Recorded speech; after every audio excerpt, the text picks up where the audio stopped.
Muy buenas tardes a todos. Les doy la bienvenida una vez más a estas cápsulas en las que descubrimos y conocemos un poco más de las letras internacionales, de las letras universales, de este patrimonio literario de la humanidad que es al final de cuentas de todos. Y bueno, como siempre, agradezco al Ayuntamiento de Metepec, a través de la maestra Gabriela Gamboa Sánchez y a través de la Dirección de Educación del municipio, el brindarnos este espacio y brindarnos esta oportunidad para, como cada lunes, estar con ustedes para hablar, para explorar, para conocer a estos autores mexicanos e internacionales.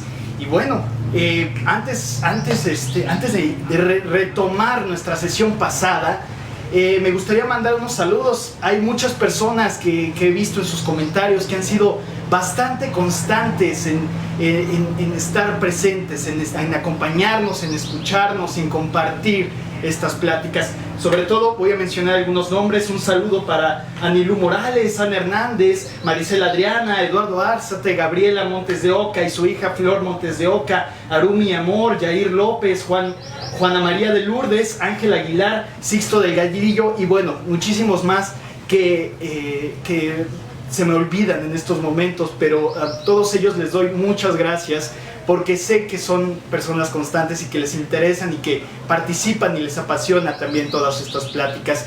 Igual leo todos sus comentarios, me dan bastante fuerza para continuar haciendo estas pláticas. Es muy gratificante poder compartir y poder leerlos desde sus comentarios. A todos ellos les agradezco muchísimo. Bueno, lo prometido es deuda. Y hoy vamos a continuar hablando de la vida y sueño de Pedro Calderón de la Barca. Bueno, como les prometí, vamos a retomar un poco lo que se dijo la sesión pasada para volver a tomar este tren del pensamiento, volver a abordar nuestro tren de pensamiento para que podamos otra vez retomar todo lo que se dijo y retomar la vida y sueño. Bueno, como insisto y siempre insisto, La vida y sueño de Pedro Calderón de la Barca, la obra insignia, la obra bandera del siglo de oro, bueno, por lo menos una de las obras banderas del siglo de oro, es no solamente una herencia española, es una herencia de todos los hispanohablantes, de todos los que hablan y disfrutan y comparten la lengua española. Así que cuando les digan que es una obra exclusivamente del patrimonio español, díganles no. Yo hablo español, yo como hispanohablante, yo como hispanoamericano, también soy propietario de esta herencia que al final de cuentas se vuelve universal, se vuelve de toda la humanidad. Pero qué mejor manera de disfrutar una obra así que leyéndola en su lengua original, de la mejor manera en que se puede disfrutar, que es la lengua española, maravillosa lengua si me lo dicen a mí.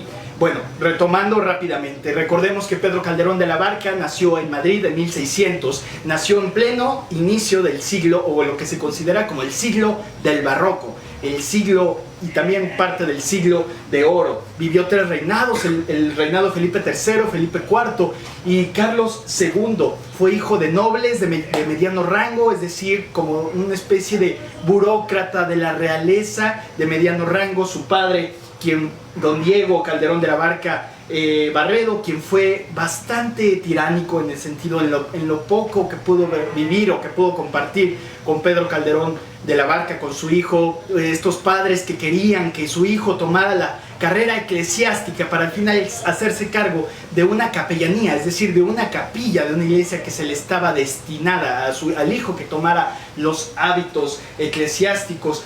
Sus padres murieron cuando él tenía 10 y 15, su madre murió cuando Pedro Calderón de la Barca tenía 10 años, su padre murió cuando tenía 15 años. Sin embargo, esta herencia, este legado, incluso presión que ejercían sobre él prevaleció a lo largo de su vida. Y aquí voy a retomar otra vez, este padre que decide sobre el futuro y sobre el destino de su hijo.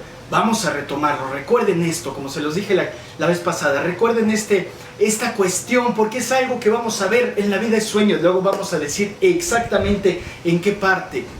Bueno, como recordamos, tomó la carrera, inició sus estudios de jurisprudencia para recibirse para especializarse en derecho eclesiástico. Sin embargo, después de los Juegos Florales que se organizaron en honor a la beatificación del hoy santo San Isidro Labrador, fue que empezó su carrera literaria, empezó en verdad a entrar de lleno a la poesía, a las letras, al teatro, cuando dejó las leyes por las coplas. En 1625 también, igual que era escritor, tomó la profesión militar, fue a las guerras de los tercios de Flandes, fue a guerras en Italia, incluso fue caballero del duque de Alba. Y ya se empezó a hacer un nombre, ya era llamado a la corte para ser el poeta real, para ser la persona que escribía las obras de teatro que se presentaban en la corte real, ante los reyes, ante los nobles, ante los altos rangos de la nobleza española del siglo XVII. Sin embargo, él seguía luchando y escribiendo y ya tenía cierta fama. Sin embargo, para 1630 ya era una persona conocida, pero no solamente, recordemos, no solamente el éxito lo cosechó en las cortes nobiliarias, en las cortes reales, sino también en los corrales de comedias. ¿Qué eran los corrales de comedias? Como recordemos, eran los teatros independientes, los teatros comerciales, los teatros para el pueblo, los teatros para que la gente fuera a pasar un buen momento, para que fuera a disfrutar de una buena obra, de una buena historia, para que la gente fuera a ver lo irreal, lo imposible, lo maravilloso, lo no común, para que la gente fuese a soñar y también, ¿por qué no?, a divertirse en estos corrales de comedias que eran una verdadera fiesta, eran una algarabía, era como ir a un partido de fútbol prácticamente, a ver una obra de teatro. Recordemos que tomó la carrera para beneplácito de su padre ya difunto, tomó la carrera eclesiástica en 1651 y de ahí hasta el final de su vida, en 1681, fue que se dedicó a hacer los ya mencionados autos sacramentales, estas obras de teatro alegóricas que nos hablan de relatos bíblicos, de relatos del dogma católico, de relatos relacionados con la enseñanza del catolicismo y de los relatos sobre Jesús y sobre la creación del hombre y sobre las virtudes contra los vicios. Como ejemplo puse a Sor Juana Inés de la Cruz, que también realizó algunos autos sacramentales, y mismo Pedro Calderón de la Barca con dos de sus autos sacramentales más conocidos, que es el Gran Teatro del Mundo y La Vida es Sueño. No La Vida es Sueño que estamos comentando, recuerden, La Vida es Sueño en auto sacramental. Recuerden que hay dos Vida es Sueño. Bueno, pero también hablamos del siglo de oro. ¿Qué era el siglo de oro? Que para empezar no era un siglo, es un lapso, un periodo, un rango de tiempo que transcurre para algunos que inició en 1492 y acabó en 1659, y para otros acabó hasta 1681. En este momento del barroquismo, de mayor creación artística en España, en el que no solamente se expresó en las letras o en el teatro, sino también en la arquitectura, en la música, en la pintura, con Diego de Velázquez, con el barroco, los grandes retablos barrocos, churriguerescos, la música barroca que se presentaba en las cortes. Esto es el siglo de oro. Esto es lo que distinguió al tiempo que vivió, al siglo barroco que vivió Pedro Calderón de la Barca, y que muchos de sus contemporáneos llegaron a ser Francisco de Quevedo, Luis de Góngora, Miguel de Cervantes y Saavedra, el gran Cervantes, Lope de Vega, Tirso de Molina, Garcilaso de la Vega, Santa Teresa de Jesús, San Juan de la Cruz, Bernardo de Balbuena, y las grandes aportaciones de Hispanoamérica, de los virreinatos, de los virreinatos americanos, con precisamente Nueva España, nosotros al final de cuentas, Sor Juana Inés de la Cruz y Juan Ruiz de Alarcón, y también del lado del virreinato del Perú, y el Inca Garcilaso de la Vega. La obra calderoniana, retomemos un poco qué elementos distinguen a la obra calderoniana. Recordemos que destacó en obras teatrales, obras dramáticas, que en ese tiempo se llamaban comedias. Cualquier obra era llamada comedia como tal, todas escritas en verso, con un ritmo, con una métrica, con una musicalidad, escritas con una medición en las sílabas, todas rimadas, todas con cierta cadencia, con cierto ritmo, con métrica, con medición, casi llegando a ser incluso por momentos obsesiva esta medición de las sílabas. Y bueno, como ya lo había mencionado, en estas obras de teatro comerciales en las que se iba a ver lo irreal, se iba a ver lo extraordinario, lo teatral, lo no común, lo no real. Y bueno, ¿qué sería del teatro del siglo de oro, de las comedias dramáticas, de las comedias de este siglo, del siglo barroco, del siglo de oro, si no hubiera sido por Lope de Vega, este personaje, este escritor grandísimo al nivel de Pedro Calderón de la Barca, que fue anterior y que ya cuando Pedro Calderón de la Barca empezaba ya a escribir, Lope de Vega ya era Lope de Vega, pero si por algo podemos destacar, aparte de sus amplísimas obras y de todos sus textos y de todas sus comedias, algunas bastante divertidas, es su fórmula para hacer obras de teatro, es decir, el arte nuevo de hacer comedias, este libro, este manual que le daba a otros escritores para que escribieran sus comedias, cómo hacer la nueva comedia de este siglo. Algunas reglas: mezclar lo cómico con lo trágico, mezclar lo serio con lo chistoso, con lo charachero. Podemos ver estos personajes que parece que irrumpen una escena seria, que irrumpen un momento solemne para hacer una especie de desahogo cómico, para liberar un poco la tensión generada por la tragedia o por la situación tan severa que se ha causado. Las grandes reflexiones profundas de los personajes, reflexiones que, si me dicen a mí, rayan en lo filosófico, rayan en lo profundo, sobre la vida, sobre la existencia, sobre el amor, sobre los celos, sobre tantísimos temas. La polimétrica, es decir, que los autores podían jugar con la métrica, es decir, con la medición de sílabas dentro de los versos, dependiendo de la situación que estuvieran tratando en su obra de teatro. Si el momento escénico, si la escena lo pedía, podías adaptar tus versos a cierta métrica. Podrías tener versos no solamente, digamos, en decasílabos, sino podrías jugar con esta métrica. Y bueno, pero también es algo, todas estas reglas, que son unas cuantas de las tantísimas que escribió Lope de Vega en su arte nuevo para hacer comedias, fue algo que retomó Calderón de la Barca. Sin embargo, también hay una rebeldía. Como había mencionado la vez pasada, nadie destaca o nadie trasciende si hace exactamente lo mismo que sus antecesores. Y esto es lo que hizo Pedro Calderón de la Barca. Tomó lo que le servía de Lope de Vega, tomó lo que le servía del arte nuevo de hacer comedias, de este manual, para adaptarlo y hacerlo suyo, para proponer luego sus propias reglas, sus propias maneras y crear su propio estilo a partir de esta nueva manera de hacer comedias. Bueno, después de hacer esta recapitulación de todo lo que se dijo en muy poquito tiempo, de todo lo que se dijo y de la hora que estuvimos charlando de la sesión pasada, vamos a retomar La vida es sueño. Otra vez, nada más retomar hasta llegar al momento en que nos quedamos.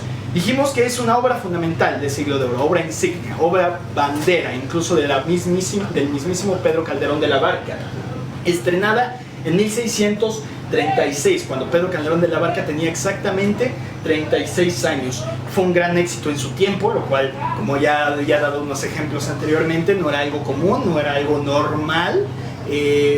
No es normal que los grandes clásicos que hoy consideramos clásicos, o que las obras que hoy podemos considerar como culturalmente relevantes o obras maestras, en su tiempo, cuando se presentan, no lo son o no son consideradas por diferentes razones, porque son incómodas, porque la gente no los entiende, porque están adelantadas a su tiempo. Sobre todo esos, las obras maestras normalmente cuando surgen están adelantadas a su tiempo, lo que no sucedió con La vida es sueño. Todo el mundo desde un principio reconoció la grandeza de esta obra. Sus contemporáneos, sus rivales de Pedro Calderón de la Barca, reconocieron la grandeza de La vida es sueño. Incluso la misma gente la recibió bastante bien.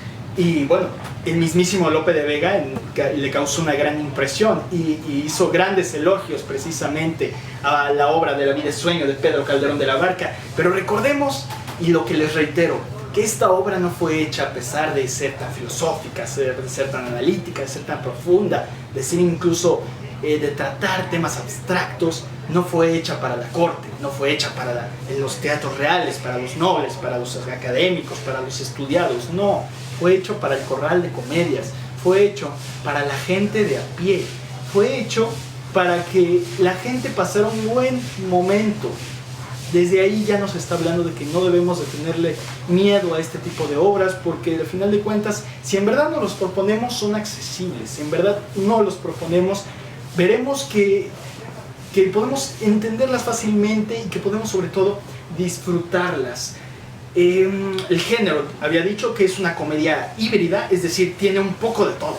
Tiene un poco de tragedia, reitero lo de que se parece a una especie de Edipo Rey de Sófocles, pero más adaptada al tiempo, y que retoma, digamos, la anécdota principal del Edipo Rey de Sófocles para darle la vuelta, para hablar de otra cosa. Retoma los elementos y las fórmulas del género trágico, que es un género que surgió incluso en el teatro griego antes de Cristo, pero también tenemos magia, una comedia de magia, hay adivinación, hay astrología, hay prácticamente misticismo, cierto misticismo rodea a la vida, es sueño, pero también vemos una comedia de enredo palatino en estos triángulos amorosos que se generan entre los miembros de una corte real, estas identidades escondidas, estas identidades que se confunden. Eso también está muy presente en La vida es sueño. Y una comedia histórica nos habla de una Polonia en guerra civil, de una Polonia con conspiraciones reales, con conspiraciones contra el poder, que quieren robar el poder, con guerras civiles, con batallas, con el pueblo rebelándose en un momento contra su rey. Y sobre todo las rupturas de tono, siguiendo la recomendación de Lope de Vega, de en tus momentos serios de repente pon un toque cómico, expresado en el personaje de Clarín. Como ya habíamos dicho, Clarín, este escudero, a manera de escudero que acompaña a Rosaura en su búsqueda por recuperar su honor perdido.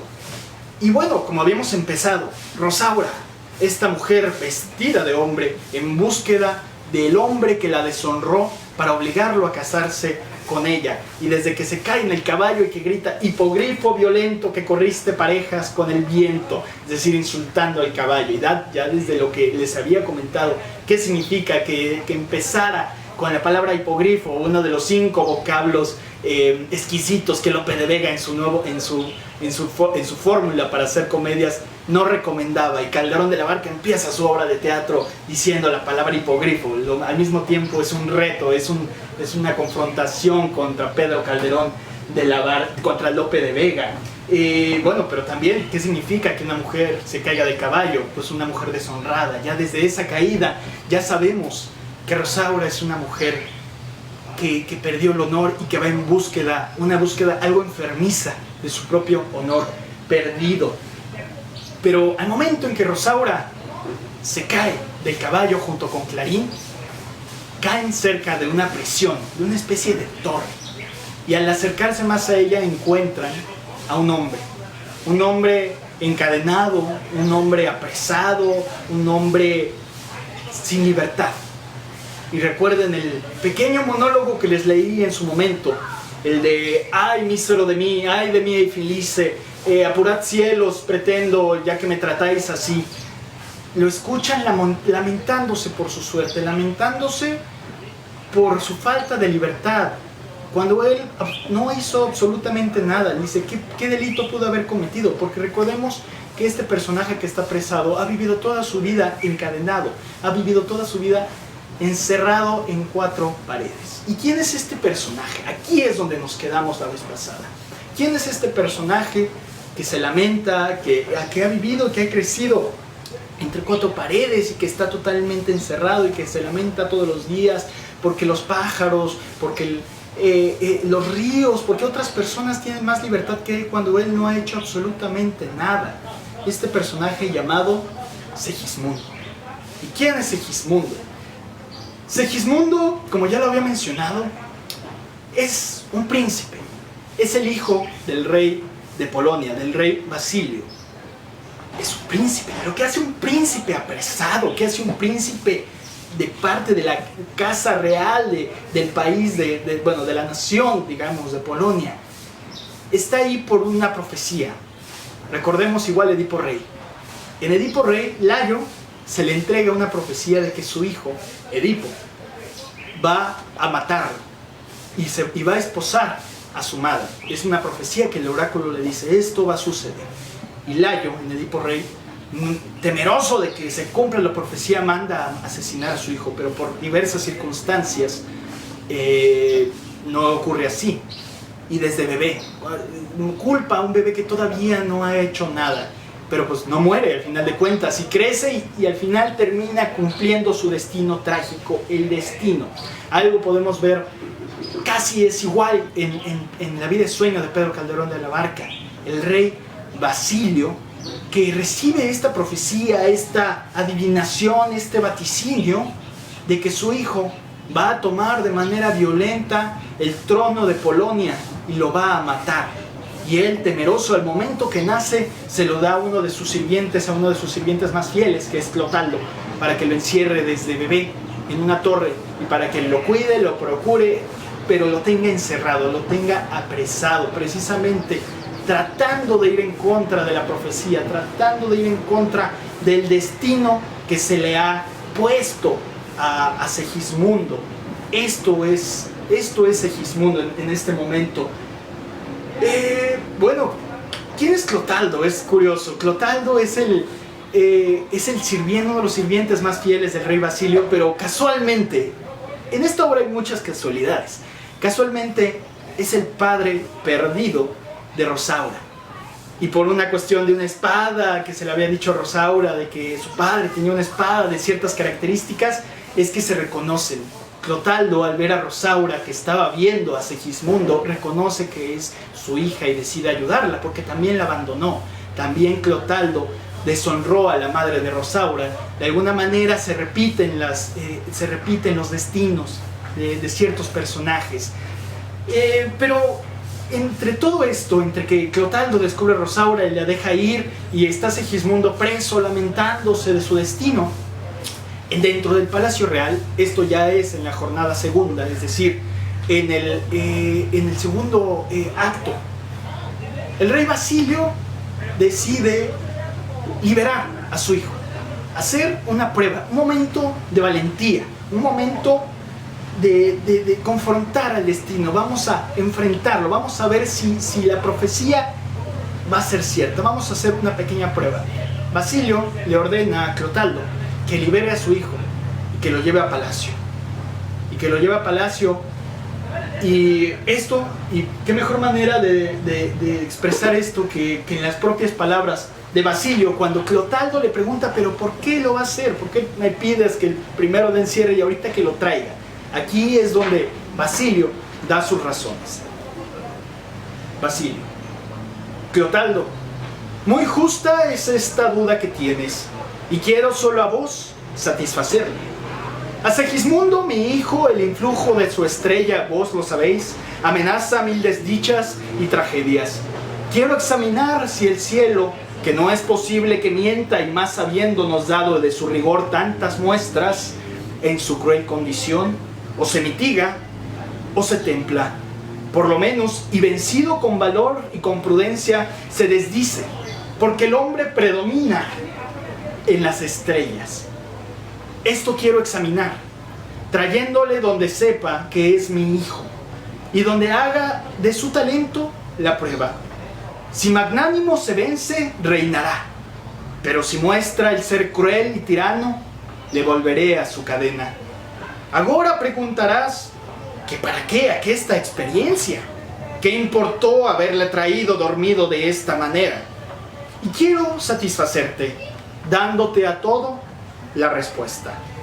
Si él supiera que es mi hijo hoy, y mañana se viera segunda vez reducido a su prisión y miseria, cierto es de su condición que desesperará en ella, porque, sabiendo quién es, ¿qué consuelo habrá que tenga? Y así he querido dejar abierta al daño esta puerta, del decir que fue soñado cuanto vio. Con esto llegan a examinarse dos cosas: su condición, la primera, pues el despierto procede en cuanto imagina y piensa, y en consuelo, la segunda, pues aunque agora se vea obedecido y después a sus prisiones se vuelva, podrá entender que soñó, y hará bien cuanto lo entienda, porque en el mundo, Clotaldo, todos los que viven sueñan. Vamos a regresar un poco. ¿Qué nos está diciendo aquí Basilio? Voy a confrontar al destino, voy a confrontar a las estrellas, voy a confrontar a lo que los astros me dijeron. Voy a poner a prueba, porque algo muy importante se desdice, porque el hombre predomina en las estrellas. Es decir, ya está diciendo que el hombre puede ir en contra de su propio destino. El hombre es dueño de su propio destino. En este momento es donde lo quiere comprobar. Esto quiero examinar trayéndole donde sepa que es mi hijo y donde haga de su talento la prueba. Es decir, voy a traerlo para probar si en verdad es el tirano que se me dijo que iba a ser. Y si vence, lo traeré para que reine a mi lado y para que sea al final el príncipe que siempre ha sido y el rey, futuro rey de Polonia. Pero si se porta cruel y tirano como dicen las estrellas, regresará a su prisión, a su encarcelamiento. Pero ya desde aquí ya vemos algo, vaticinios de la idea y quizás los versos más famosos de la lengua española. Porque dice así: y después a sus prisiones vuelva, podrá entender que soñó. Es decir, ya está diciendo aquí, desde aquí el plan Basilio, que si llegase a volver a prisión, Clotaldo tiene la orden de decirle que todo lo que vivió, la vida en palacio que vivió, fue un sueño, que lo soñó. Y hará bien cuando lo entienda, porque en el mundo, Clotaldo, todos los que viven sueñan. Bueno, pues entonces se obedece al rey Basilio y Segismundo despierta en palacio, en una gran recámara de su prisión. Lo traen dormido y lo dejan en una recámara principesca, en una recámara principal, en la recámara digna de un rey. Se despierta con ropaje, se despierta con lujos. Y él, pues prácticamente totalmente anonadado por este cambio tan repentino, dice: ¿Qué está pasando? ¿Cómo es que de una prisión, de una lúgubre cárcel, de un lugar oscuro, de un lugar cerrado, de repente amanezco con estos lujos principescos? ¿Qué es lo que está sucediendo? Pero aquí es donde algo sucede. Toda este rencor que generó en Segismundo lo empieza a expresar al portarse con sus sirvientes y con sus pares y con la gente de palacio de manera tiránica, de manera altanera, de manera soberbia. Empieza a mostrar a ser el tirano que la profecía dijo que sea, e incluso llega a asesinar a una persona porque le prohíbe hacer algo, porque le prohíbe tomar a una mujer, intenta deshonrar, violar a una mujer y mata a una persona, la avienta por la ventana. Eso fue prueba suficiente para que el rey Basilio dijera: la profecía se cumplió, mi hijo es un tirano, mi hijo es cruel, mi hijo es malvado. Regrésalo, Clotaldo, a su cárcel, a su prisión. Ya no tengo la menor duda de que mi hijo si lo dejo y si lo tengo junto a mí, va a matarme y va a tomar de manera violenta el trono. Pero al final de cuentas, Segismundo, esta expresión era una muestra de furia y una muestra de ira por todo lo que había vivido, y de repente, cuando se ve rodeado de lujos, de poder, de riqueza, trata de desquitarlas en ese momento, pero también con mucho rencor, con mucha ira por su suerte. Incluso Rosaura, como recordemos, quien fue quien primero encontró a Segismundo, casualmente llega a palacio para ser dama de compañía de una de las mujeres nobles o de las mujeres reales dentro de palacio, casualmente, y se vuelve a encontrar con Segismundo. De hecho, Segismundo trata de tomarla por la fuerza. Pero bueno, Segismundo vuelve al encierro, y cuando vuelve a despertar dentro de su cárcel, Clotaldo le dice que al final de cuentas todo lo que vio fue un sueño, que nunca se había movido de ahí, lo que igual no es verdad, pero es lo que se le dice, para que tampoco... es como la manera de justificarlo. Pero aquí es donde ya vemos algo, ya los vemos desde el monólogo del rey Basilio, el sueño. El concepto de sueño es, digamos, la columna vertebral de toda la obra. Si se dan cuenta, siempre he dicho que hay muchas casualidades dentro de la obra. Qué casualidad que Rosaura cayó justamente cayó del caballo cerca de la prisión de Segismundo. Qué casualidad que Clotaldo y Segismundo, Clotaldo y Rosaura sean padre e hija. Qué casualidad que en ese momento el rey Basilio decide, justo en ese preciso momento, a Segismundo para ponerlo a prueba. Qué casualidad que Segismundo se muestra de manera tiránica y que Rosaura termine dentro del palacio real sirviendo, buscando a este hombre que, por cierto, está dentro del palacio. Hay muchas casualidades, dirías, ay, bueno, prácticamente es demasiado. Pero ¿qué no son así los sueños? ¿Qué no los sueños que tenemos todas las noches y que muchas veces olvidamos después de unas cuantas horas después de despertar? ¿Que nuestros sueños no están llenos de casualidades? ¿Llenos de cosas imposibles? ¿Llenos de situaciones extraordinarias? Esto nos está diciendo algo. Toda la obra es como un sueño. Todo lo que está sucediendo es como si estuviéramos dentro de los sueños. Lo que ocurre en la obra es como lo que ocurre en los sueños. Y al final es la idea de que quizás lo que se está viviendo no es real. Ya desde ahí nos está poniendo una incógnita. ¿Qué tal si todo lo que soñó Segismundo es un sueño? Ya desde ese momento ya nos empieza a surgir la duda. No hay una distinción verdadera entre la realidad y el sueño. Parece que todo lo que vemos al final de cuentas es una ilusión, una sombra, una ficción. Y justo en el final de la segunda jornada, del segundo acto, están los versos, y quizás uno de los versos más famosos de la lengua española, y que hoy por hoy son también bandera de nuestras letras y bandera del siglo de oro. Y justo en el momento en que Segismundo despierta ya otra vez en la cárcel y que Clotaldo, que es su carcelero y sirviente, si se podría decir así, quien lo procura o lo cuida, le dice: todo lo soñaste, te dormiste y todo eso lo soñaste. Y a la afirmación de Clotaldo, cuando le dice: mas en sueños fuera bien entonces honrar a quien te crió en tantos empeños, Segismundo, que aún en sueños no se pierde el hacer bien. Segismundo le contó a Clotaldo todo lo que soñó, todo lo que hizo, que mató a una persona, que intentó tomar a una mujer, que se portó de manera tiránica, de manera cruel, de manera soberbia en el palacio, en su sueño. Pero le dice: pues prácticamente no debiste o no tenías que ser así, no era por obligación ser así, porque aún soñando podemos ser bondadosos, aún soñando podemos obrar de buena manera. Y en este momento es una de las reflexiones más hermosas y más distintivas de la obra. Se va Clotaldo, Segismundo se queda solo y dice esto: es verdad, pues reprimamos esta fiera condición, esta furia, esta ambición, por si alguna vez soñamos. ¿Y si haremos? Pues estamos en un mundo tan singular que el vivir solo es soñar. Y la experiencia me enseña que el hombre que vive sueña lo que es hasta despertar. Sueña el rey que es rey. Y vive con este engaño mandando, disponiendo y gobernando. Y este aplauso que recibe prestado, en el viento escribe, y en cenizas le convierte la muerte.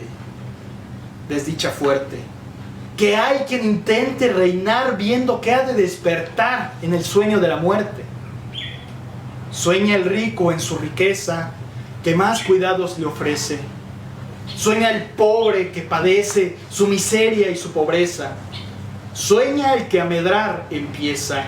Sueña el que afana y pretende. Sueña el que agravia y ofende. Y en el mundo, en conclusión, todos sueñan lo que son, aunque ninguno lo entiende. Yo sueño que estoy aquí, de estas prisiones cargado. Y soñé que en otro estado más lisonjero me vi.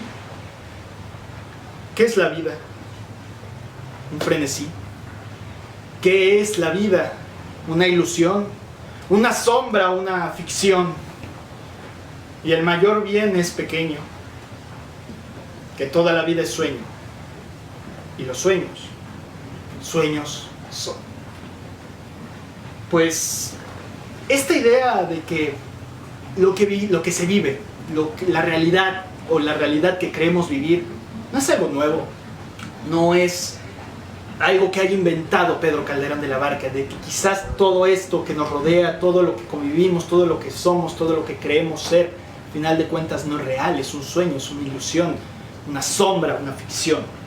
Recordemos quizás el mito de la caverna de Platón, que nos dice que todo lo que vemos es solamente la sombra de lo que en verdad es, de estos hombres encerrados, aprisionados, que solo ven sombras de la realidad, que solo ven un pequeño pedazo de la amplísima realidad y que solamente basta con liberarse de esas cadenas y salir de la caverna, salir de la cueva, dejar de ver sombras para encontrarse con la realidad. El mito de la caverna platónica, esta idea platónica de que quizás lo que vemos solo es una reminiscencia, solo es una sombra, solo es la ilusión de la realidad, de lo que en verdad es. El sueño y el barroco están muy ligados. Por ejemplo, tan solo veamos los grandes altares barrocos que tenemos en muchísimas de nuestras iglesias en México, incluso aquí dentro en el municipio tenemos en nuestra portada de la parroquia principal, de la parroquia de San Juan Bautista, tenemos una portada en un barroco muy particular. Si vemos el barroco y los grandes altares barrocos y los grandes retablos y las grandes construcciones barrocas son como construcciones de ensueño, construcciones imposibles, construcciones de maravillas, construcciones soñadas, construcciones locas. El barroco y el sueño siempre han estado íntimamente ligados, porque al final el sueño es un engaño de los sentidos, es un engaño de lo que vemos, es un juego también el sueño. Pero ¿qué no es el sueño sino también inestabilidad y variabilidad? Si algunos todavía recordamos, nuestros sueños son cambiantes. En un momento estamos en una temperatura del sueño, estamos en un momento del sueño, por momentos y por segundos cambiamos otra cosa. Y somos inestables y no nos sentimos seguros, nos sentimos incluso en el vacío. Hay un sentimiento de vértigo cuando soñamos y cuando incluso se convierten en pesadillas. Este sentido de que es algo que no puedes controlar, que es algo inestable, que es algo que puede cambiar, porque es tu subconsciente quien te está llevando a esto, es tu sueño, es tu cabeza, eres tú mismo quien te está cambiando de lugar y quien te está retando y te están poniendo en este punto de vértigo, estar dentro del borde. Y bueno, y caos, y crisis. ¿Qué es el sueño si no puede causar muchísimo caos, muchísima crisis? Y bueno, que es muy fuerte cuando estamos soñando y nos sentimos vulnerables. Así se sentía Segismundo. Es un momento que te sientes vulnerable, que quieres tomar control de la situación, que es un momento de caos y que él mismo provoca más caos, obrando mal, obrando de manera tiránica, obrando de manera soberbia. Y es algo, esta duda categórica, esta duda metódica es algo que ya posteriormente dentro de la Ilustración retomaría Descartes o Descartes para algunos en Francia, con precisamente la duda metódica, que todo lo que vemos tenemos que dudar de todo, porque no conocemos nada, no sabemos nada. Al final, si pensamos, es la única manera que podamos saber que existimos. Pienso, luego existo. Es lo único que podemos estar seguros, que somos seres pensantes. Luego pensamos, luego existimos. Entonces hay que dudar de todo, hay que preguntar de todo. Hay que empezar, cuando quieras conocer en verdad algo, descarta todo lo que se te ha dicho. Conócelo desde un principio. Duda. Es algo que retomaría Descartes muchísimos años después. Y bueno, y el teatro y el sueño, pues al final una obra de teatro es como un sueño. Es salirnos de la realidad. Puede estarnos hablando de la realidad una obra de teatro, pero es como un sueño, es un mundo de irrealidad. Es la ficción, la verdad dentro de la ficción. Es a través de lo irreal contar la verdad. En el monólogo que dice Segismundo, que ya les recité, en ese momento es un momento de choque, un parteaguas. ¿Por qué? Porque Segismundo es donde decide que si vuelve a soñar, va a obrar de manera bien. Es un momento de introspección, es un momento en que reflexiona y que se da cuenta que él puede tomar sus propias decisiones, aún soñando. El libre albedrío, la búsqueda de su propio destino.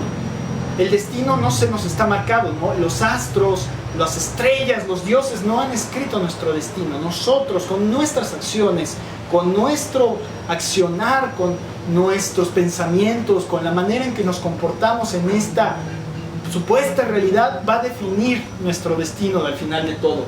Y tenemos esa libertad, es una libertad, es también la sensación de libertad da vértigo, porque al final de cuentas nosotros hacemos y marcamos nuestro propio camino, inevitablemente con nuestro actuar, aunque sean conscientes o inconscientes.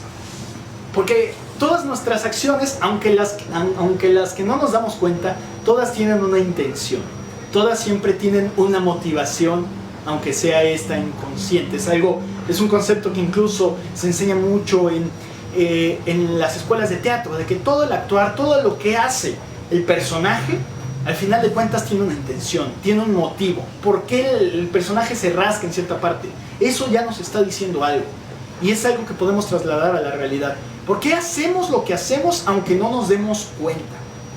Todo tiene un motivo, pero al final de cuentas es este libre albedrío lo que nos va a definir a nuestro destino, y también la responsabilidad que tenemos. Si tenemos libre albedrío, si tenemos libertad, también tenemos responsabilidad. Debemos de hacernos responsables de nuestros propios actos.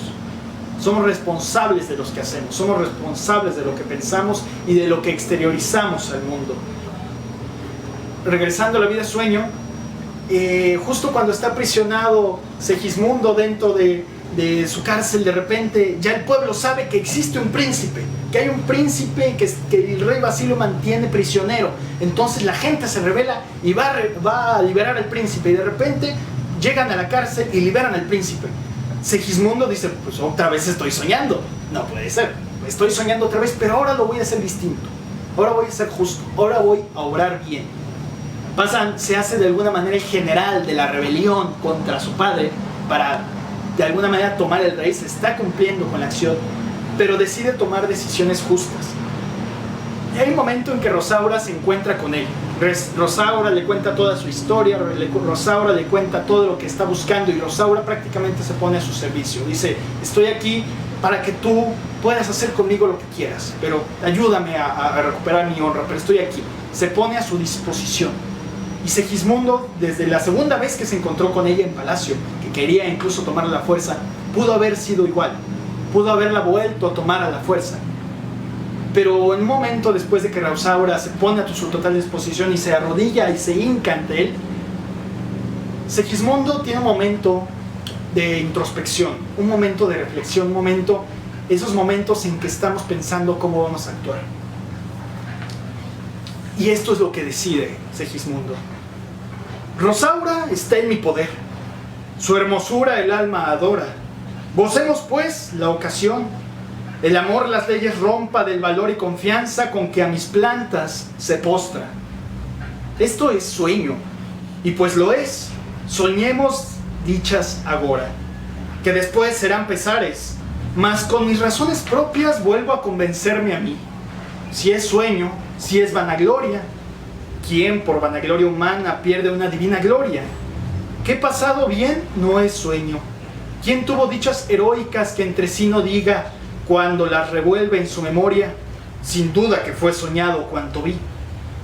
Pues si esto toca mi desengaño, si sé que es el gusto llama hermosa que le convierte en cenizas cualquier viento que sopla, acudamos a lo eterno, que es la fama vividora, donde ni duermen las dichas ni las grandezas reposan. Rosaura está sin honor, mas a un príncipe le toca el dar honor que quitarle. Vive Dios, que de su honra he de ser conquistador antes que de mi corona. Huyamos de la ocasión que es muy fuerte. Al arma toca que hoy he de dar la batalla, antes que las negras sombras sepulten los rayos de oro entre verdinegras ondas. Es decir, Segismundo decide accionar bien, decide no abusar de ella, pudiéndolo hacer, teniendo el poder para hacerlo. Y cuando en un principio, cuando lo tuvo otra vez, lo iba a hacer. decide accionar bien, decide actuar con bondad, actuar con honor, actuar con justicia.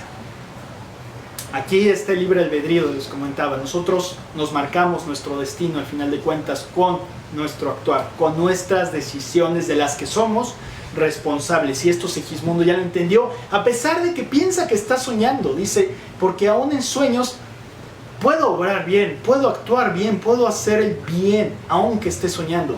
No sabe que en verdad lo que está viviendo es real, que es una realidad, pero él toma esa decisión. Hace gala de su libre albedrío y va en contra de su propio destino marcado por los astros. Va en contra de la tragedia, del acto trágico al que está destinado a llegar, a tomar el trono por la fuerza. Y ese sería el final. Y es lo que yo los invito a que lo descubran. Cómo toma esta decisión de ir en contra de su propio destino. Ir en contra de lo que se le tiene marcado, ir en contra de la tragedia. Aquí es donde se le da la vuelta al género trágico, donde se le da la vuelta a Edipo Rey. Edipo Rey, al final de cuentas, sí mata a su padre de manera inconsciente y esposa a su madre de manera inconsciente y se hace rey de Tebas.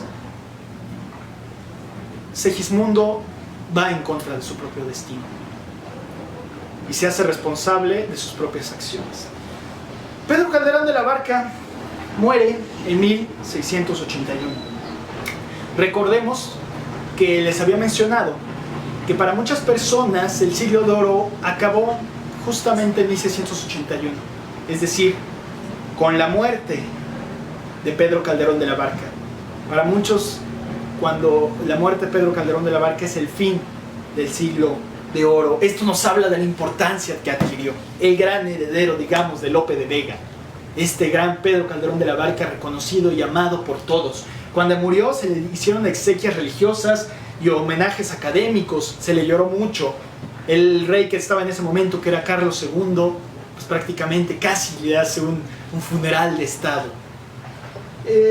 Y con esto se acaba el momento de mayor gloria para las letras españolas, con la muerte de Pedro Calderón de la Barca. Y claro, que nos legó obras tan importantes como el siglo, como La vida es sueño.